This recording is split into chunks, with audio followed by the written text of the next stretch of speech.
एक राजा रोज एक शादी करता और अगले ही दिन अपनी पत्नी को मरवा देता।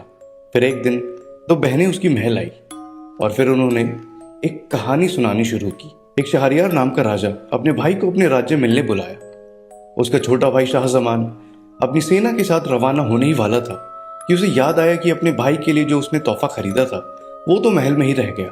वो अकेले ही महल वापस लौटा, लेकिन जैसे ही वो अपने कमरे के पास पहुंचा उसके कदम वहीं रुक गए। उसकी पत्नी उसी के कमरे में किसी और के साथ थी। शाह उन दोनों के पास गया और इससे पहले कि कोई कुछ सोच पाता उसने अपनी तलवार निकाली और दोनों का सिर कलम कर दिया। और फिर किसी को बिना कुछ कहे वो अपने भाई के राज्य निकल पड़ा। जब शहरयार ने अपने भाई को देखा तो वो समझ गया कुछ तो बात है। उसने कई बार पूछा लेकिन शाहजमान हर बार चुप रहा। कुछ दिन बाद शहरयार शिकार पर चला गया।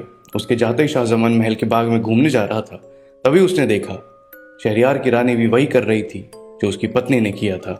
लेकिन इस बार शाह चुप नहीं रहा।